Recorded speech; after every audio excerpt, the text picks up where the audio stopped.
तो हेलो दोस्तों, फिर से स्वागत है आपका सोनू आरबीएसई एंड सीबीएसई के इस यूट्यूब चैनल पर।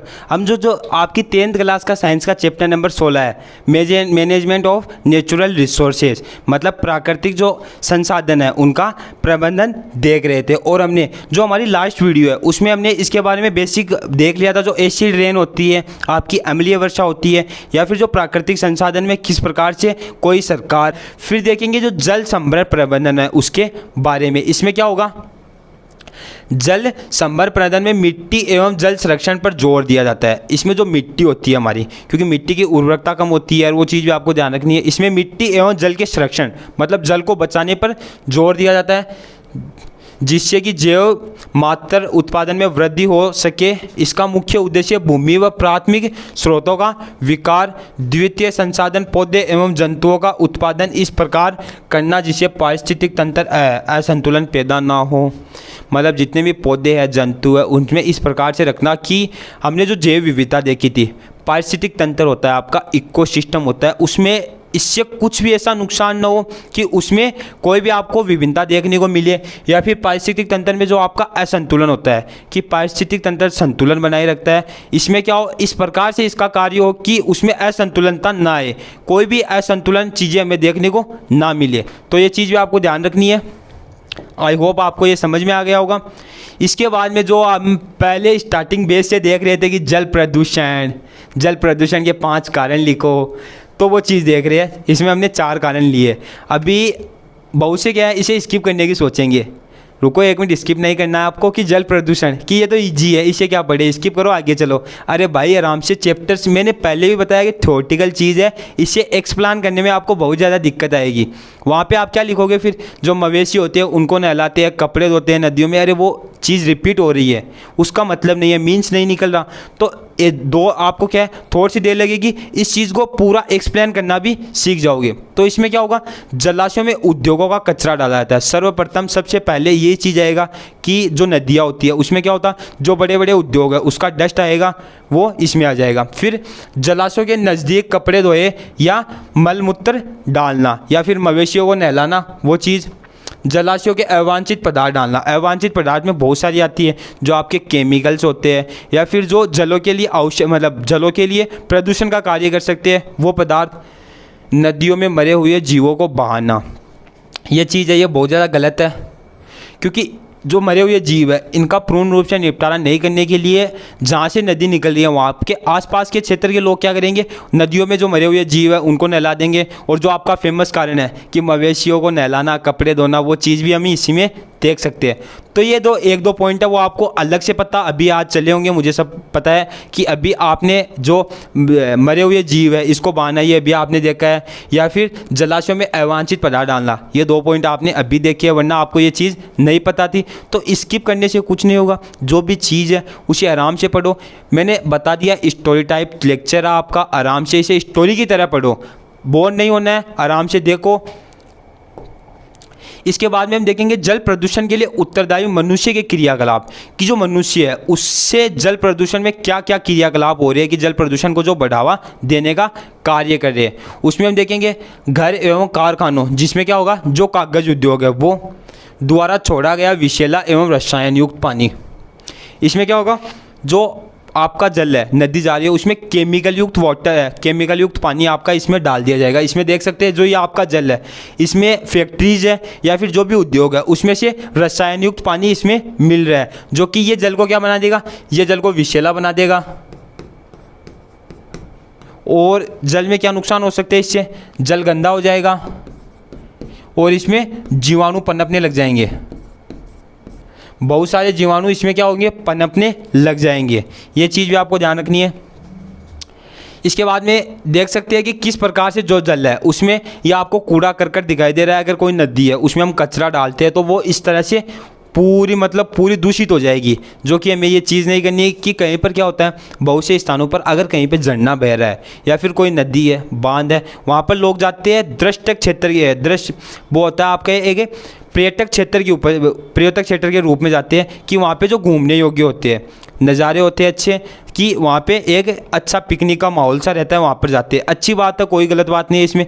लेकिन वहाँ पर क्या होगा, जो आपके कचरा है या फिर जो आपने अगर पिकनिक में जो सामान यूज किया, आपने जो भी खाया है, प्लास्टिक की जो बोतल्स बची है या फिर जो आपकी पॉलीथीन बची है, उसको क्या है पानी में डाल देते हैं। और वो पानी में डालने पर क्या है, जो जल प्रदूषण है उसका एक बहुत ही बड़ा और मुख्य कारण ये चीज़ बन रहा है। तो ये चीज़ आपको ध्यान रखनी है।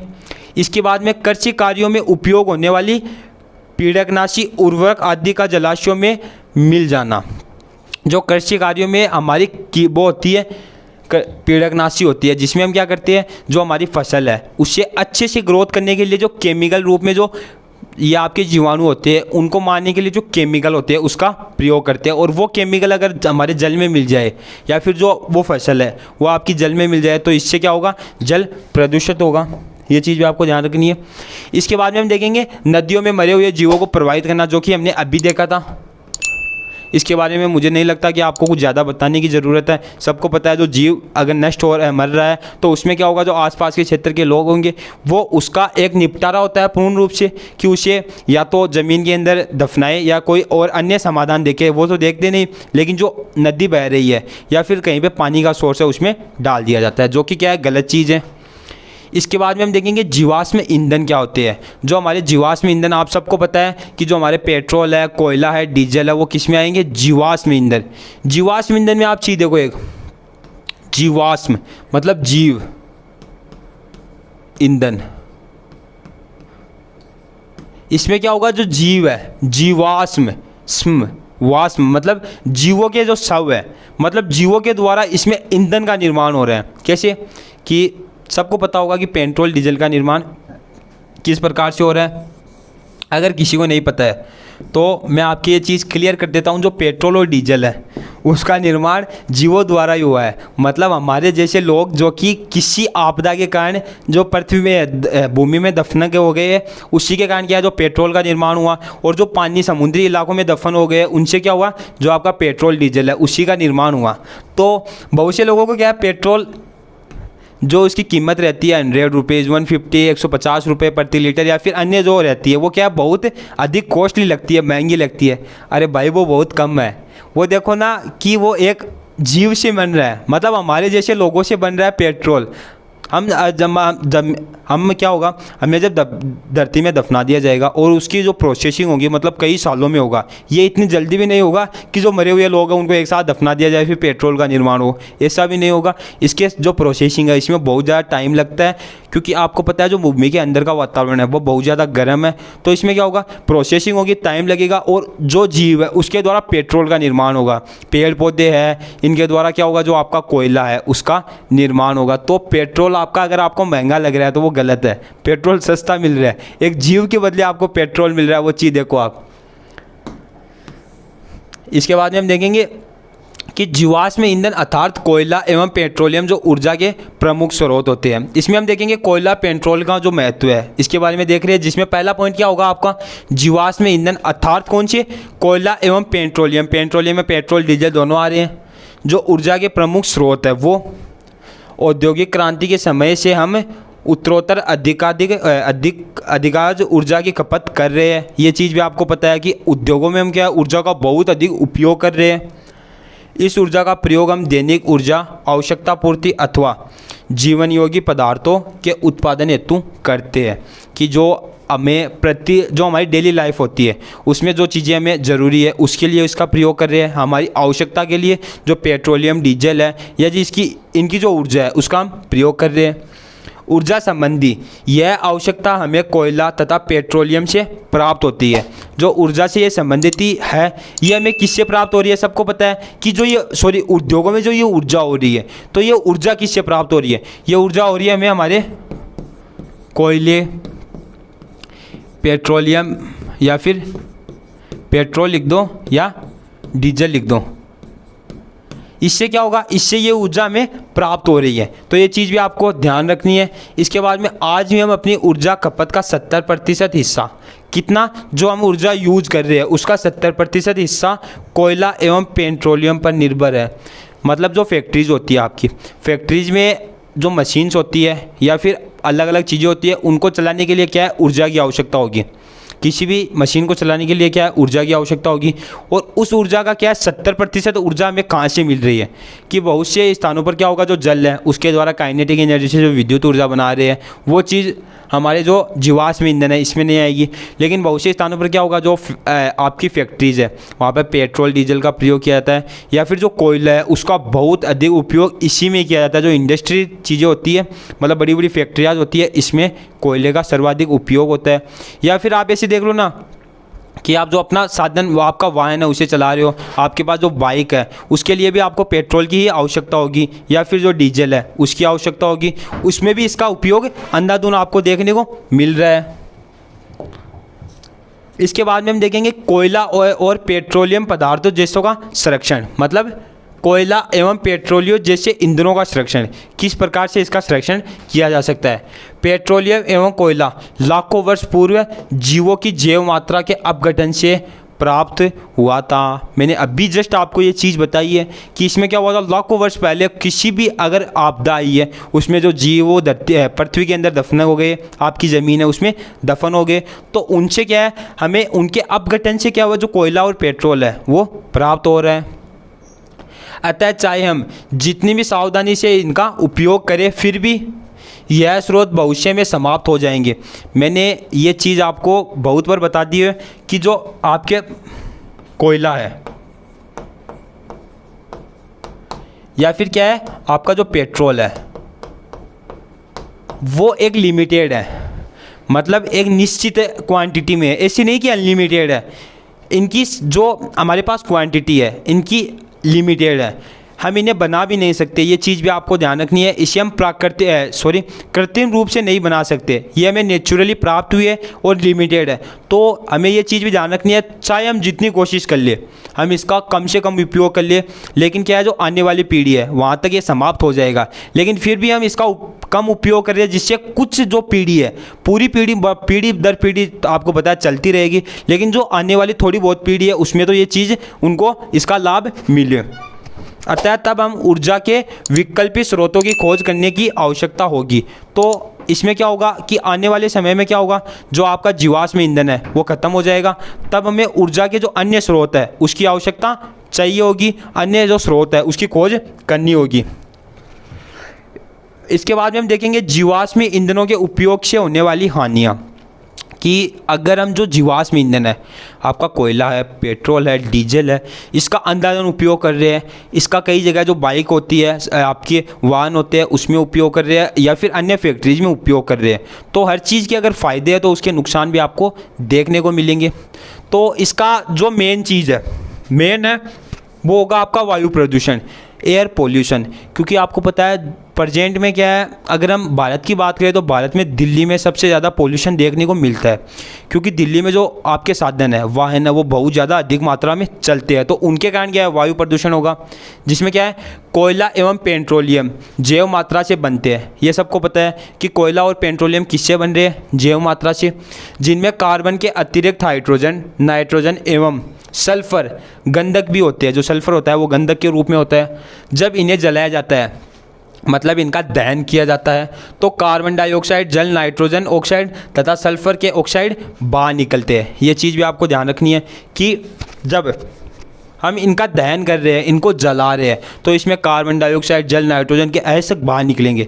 जैसे हमारे पास एक इमेज है, यहाँ पर इमेज में देख सकते हैं आप, जो इंडस्ट्रियल एरिया है, मतलब फैक्ट्रीज़ है, वहाँ से ये चीज़ आपको यहाँ पे जाती मिल रही है। मतलब हम वातावरण में इसका जो पोल्यूशन है वो देख सकते हैं, या फिर अन्य देख सकते हैं जो साधन हो रहे हैं, मतलब आपकी सिटीज़ होती है वहाँ से जो पोल्यूशन आ रहा है वो देखेंगे, नेचुरल रूप से जो हो रहा है उसके बारे में देखेंगे इसमें। इसके बाद में हम देखेंगे कि इससे बीमारियां कौन कौन सी हो रही है। बीमारियों में क्या होगा, अपर्याप्त वायु, मतलब ऑक्सीजन पूर्ण रूप से साफ शुद्ध नहीं मिलेगी, में जलाने पर कार्बन डाइऑक्साइड के स्थान पर कार्बन मोनोऑक्साइड बनती है। कि अगर अगर कोयले एवं पेट्रोल का उपयोग हम अपर्याप्त वायु, मतलब ऑक्सीजन के रूप में अगर इनको जला रहे हैं, तो क्या होगा, कार्बन डाइऑक्साइड न बनकर CO बन जाएगी, जिसे हम कार्बन मोनोऑक्साइड गैस बोलते हैं, जो कि जहरीली गैस होती है। आपको पता है कि, चलो एग्जाम्पल बताता हूँ इसका। आपने जो अपने बड़े बुजुर्ग होते हैं उनसे ये चीज़ कहते हुए सुना होगा कि जो सिगड़ी होती है आपकी, जो कि सर्दियों में आपका जो गर्म एरिया करने के लिए काम में आती है, सिगड़ी होती है, उसमें हम क्या करते हैं, जो कोक होते हैं मतलब कोयला, उसको जला कर रखते हैं, एक पात्र की सामान होती है। तो उसमें क्या होता है, जो बड़े बुजुर्ग हैं उन्होंने कहा होगा कि सिगड़ी को हमेशा अंदर रखकर कभी नहीं सोना चाहिए, जो कमरा है उसमें रखकर नहीं सोना चाहिए। क्यों? क्योंकि उसमें से इस समय जो कार्बन मोनोऑक्साइड है वो गैस निकलेगी, और कार्बन मोनोऑक्साइड एक जहरीली गैस होती है जो कि मनुष्य को तड़प तड़प कर मारने में काम में आती है। मैंने ये चीज़ आपको पीछे के चैप्टर्स में 2-3 बार एक्सप्लेन कर दी है किस प्रकार से इसकी प्रोसेस होगी। विषैली गैस है जिससे कई प्रकार की श्वसन संबंधी समस्याएं उत्पन्न होती है, जैसे खांसी, दमा, अन्य कई फेफड़ों की बीमारियां होती है, और इससे जो व्यक्ति है उसकी मृत्यु भी हो सकती है। ये चीज़ भी आपको ध्यान रखना है। इसके बाद में हम देखेंगे जो ग्लोबल वार्मिंग होता है, जिसे हम बोलेंगे वैश्विक ऊष्मन।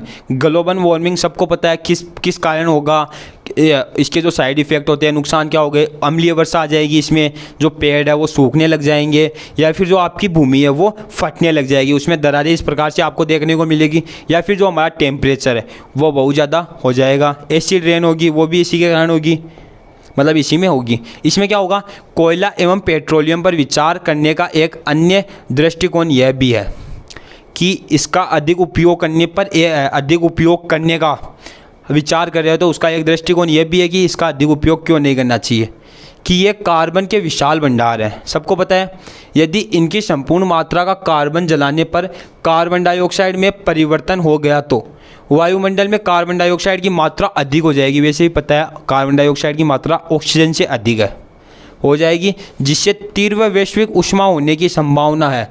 मतलब जो ग्लोबल वार्मिंग है वो बहुत ज़्यादा होने की संभावना होती है। और आपको पता है जो O2 है, हम क्या करते हैं, O2 को लेते हैं और CO2 को ग्रहण करते हैं।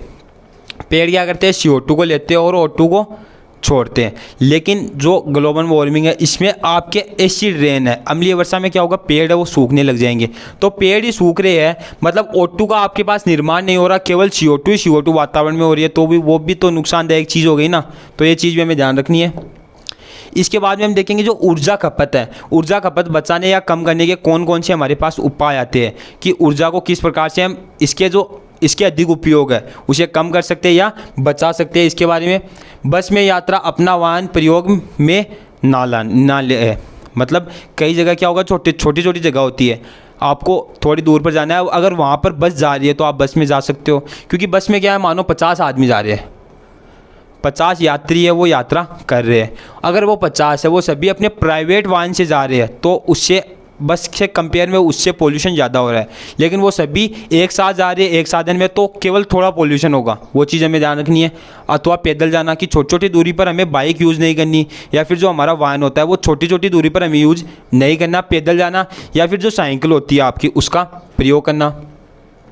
अपने घरों में जो बल्ब होते हैं फ्लोरेस्ट ट्यूब का प्रयोग करना। बल्ब और फ्लोरेस्ट, एक तो होता है आपका, एक बल्ब होता है जो अधिक वोट का होता है, उससे अच्छा है आप LED बल्ब का यूज़ करें, उससे क्या है ऊर्जा का खपत कम होगा।